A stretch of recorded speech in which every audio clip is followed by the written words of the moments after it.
포천의 산란계 농장에서 고병원성 조류인플루엔자 항원이 검출돼 방역당국이 정밀조사에 들어갔습니다. 고병원성 여부는 설 연휴 전에 나올 전망입니다.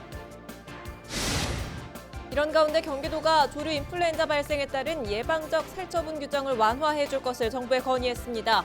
도는 현행 예방적 살처분 범위가 발생 농장 3km 반경이어서 효용성 논란이 있다고 주장하고 있습니다. 전통시장은 코로나19로 인해 방문객이 줄어들고 매출이 급감하는 등 1년 넘게 어려움을 겪고 있는데요. 설 명절을 앞두고 전통시장에는 오랜만에 활기가 돌고 있습니다. 동두천시와 연천군을 지역구로 둔 국민의힘 2선 국회의원 김성원 의원이 설 명절을 앞두고 지역 발전을 위한 다짐을 밝혔습니다.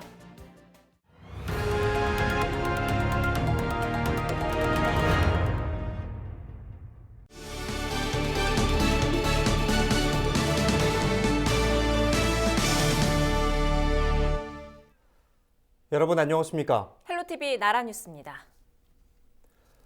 포천의 산란계 농장에서 고병원성 조류인플루엔자 항원이 검출돼 방역당국이 정밀조사에 들어갔습니다. 조류인플루엔자 중앙사고수습본부는 8일 포천의 한 산란계 농장으로부터 폐사가 발생했다는 신고를 받았습니다. 중앙사고수습본부는 폐사체와 가건물을 중심으로 검사한 결과 H5형 AI 항원이 검출됐다고 밝혔습니다. 현재 검출된 항원에 대한 정밀 검사가 진행 중이며 고병원성 여부는 늦은 설 연휴 전에 나올 전망입니다.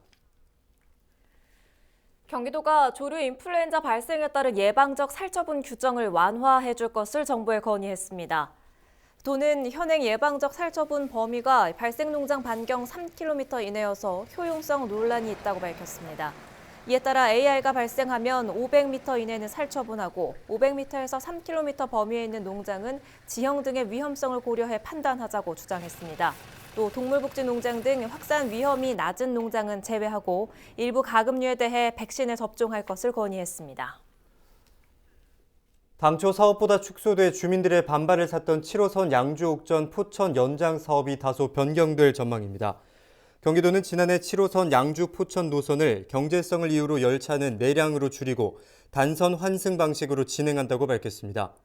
이 같은 소식이 전해지자 포천 주민들은 당초대로 사업을 진행하라며 공청회를 무산시키며 반발했습니다.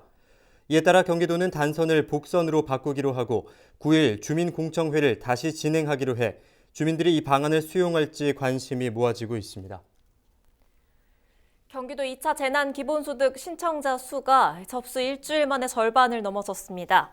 경기도 재난기본소득 신청자는 지난 7일 23시까지 755만 9천여 명을 기록해 전체 도민의 56.3%가 접수를 완료했습니다. 지급 방식으로는 신용 체크카드가 578만 5천여 명으로 지역화폐 신청자보다 3.5배가량 많았습니다. 신청 대상 대비 시군별 신청자의 비율은 화성시가 64.9%로 가장 높고 수원시와 오산시가 그 뒤를 이었습니다. 경기도 재난기본소득 사용 기간은 사용 승인 문자 수인으로부터 3개월이며 연매출 10억 원 이하 경기지역 화폐 사용 가능 없습니다.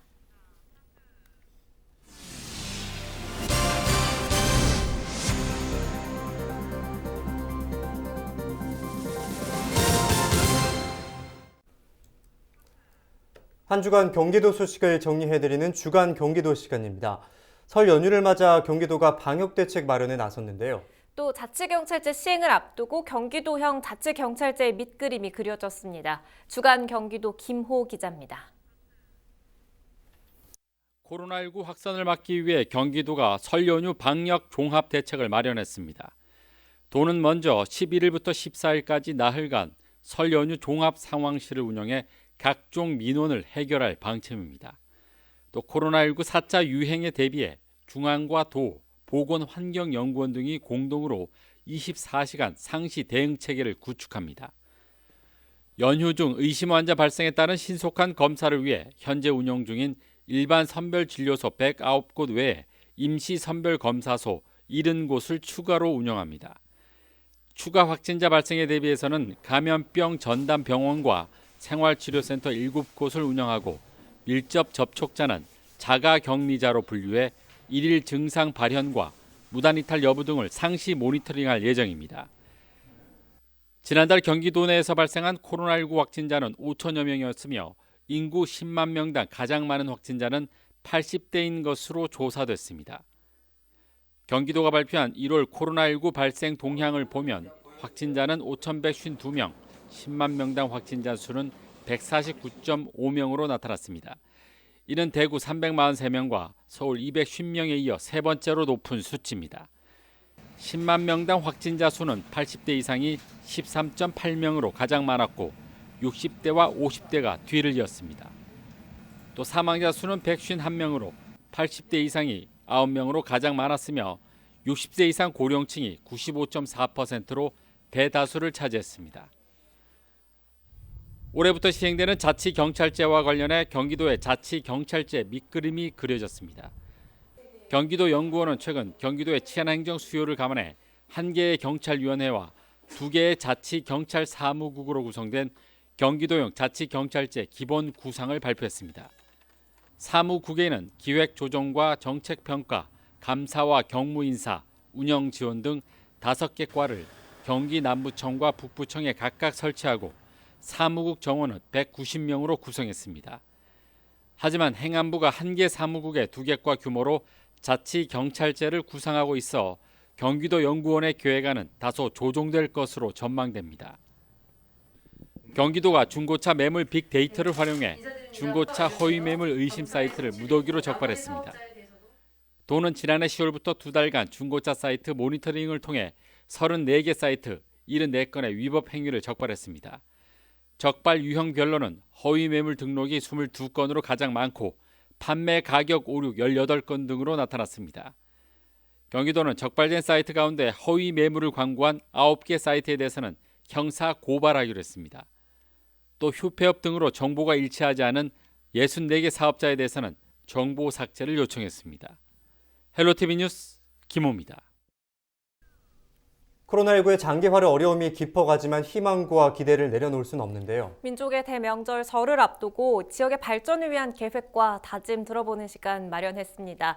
경기 동두천시 연천군 김성원 국민의힘 의원과 이야기 나눠보죠. 의원님 안녕하십니까?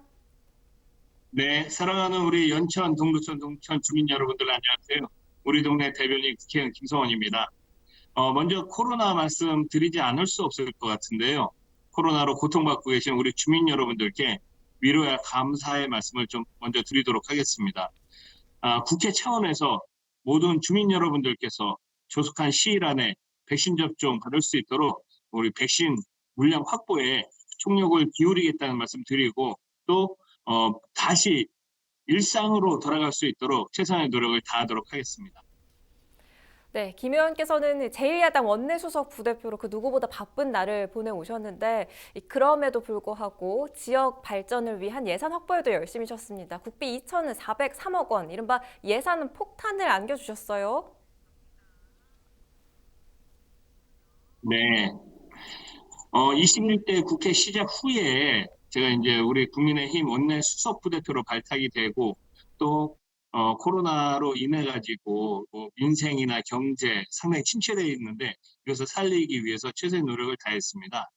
이제 동두천 연천 발전을 위한 이 국비도 올해 2,400억 정도 확보하면서 지난 5년간 약 1조 원도 이렇게 확보를 했었거든요.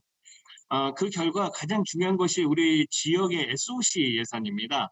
우리 연천을 동서로 관통하는 국도 37호선 전 구간이 개통이 됐고 동두천 연천 전철 그리고 국도 3호선 대체 우회도로 막힘없이 이제 완성 중입니다. 그거 외에 우리 동두천의 국가산업단지 또 연천의 현충원, 은통산단 또 신천 환경 개선 등 우리 지역의 현안 사업 이러한 이제 예산도 대거 확보하면서 무엇보다도 차질 없이 추진될 수 있도록 그렇게 살뜰히 챙겼다는 그런 말씀 드리도록 하겠습니다.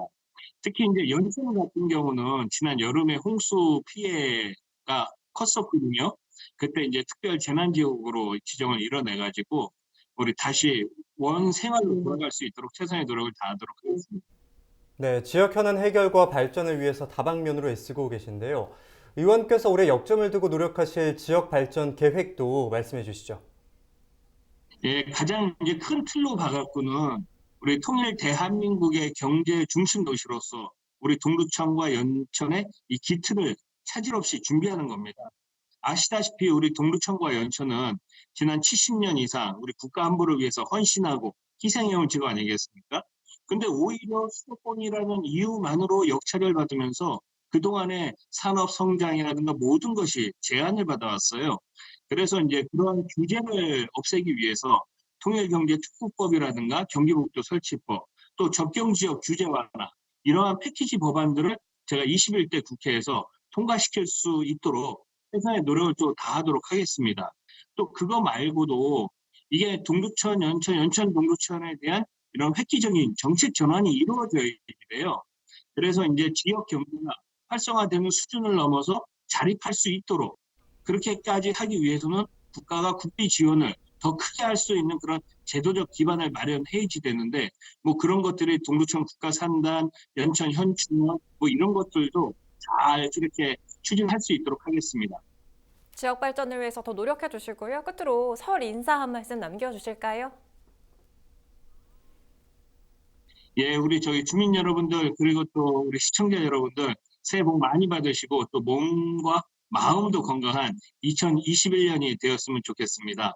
우리 동두천과 연천은 무한한 가능성과 기회가 살아 숨쉬는 도시입니다. 더 활력 있게, 더 힘차게 뛸 수 있도록 최선의 노력을 다하겠습니다. 특히 이제 코로나로 온 가족이 함께 하기는 쉽진 않지만은 이럴 때일수록 또 전화, 문자로 따뜻한 위로의 말 나누면서 훈훈한 설 연휴 맞이하시기를 바라겠습니다. 자, 앞으로 3대가 행복한 동두천 연천 성과로 보답하겠습니다. 새해 복 많이 받으십시오. 감사합니다. 네, 오늘 말씀 잘 들었습니다. 지금까지 김성환 국민의힘 의원과 이야기 나눴습니다.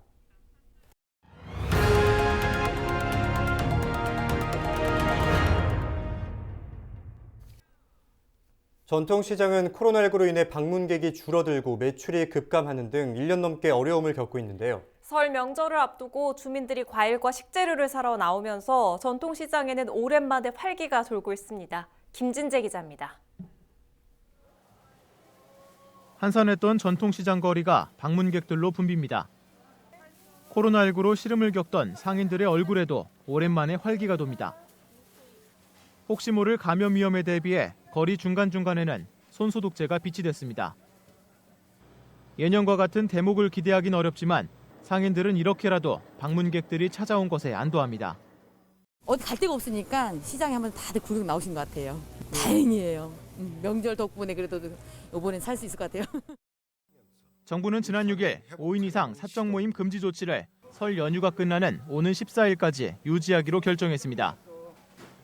친족이더라도 주소지가 다르면 집합금지 대상에 포함돼 한 집에 5인 이상 모일 수 없습니다. 가족과의 만남을 기다리던 시민들도 올해 설 연휴는 집에서 간단히 음식을 해먹는 등 안전을 선택하는 분위기입니다. 그냥 올해는 애들도 오지 말라 그랬어요. 많이는 안 하고 이제 저 애들이 가면 저 밑에 정점에서 사서 지금 담궈놓고 왔고 해서 그냥 보내려고.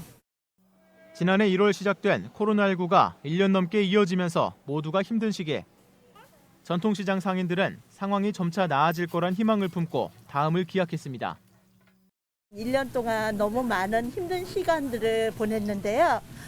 올해는 그래도 백신도 오고 그래서 이제 조금만한 희망이 점점 보이고 완전히 다 없어져서 좀 모든 사람들이 행복하고 즐겁게 웃는 날이 빨리 왔으면 좋겠습니다. 헬로티비 뉴스 김진재입니다. 포천시는 집합금지 영업 제한으로 피해를 본 학원과 체육시설, 유흥단란주점 등의 업종에 재난기본소득을 전액 현금으로 추가 지급합니다.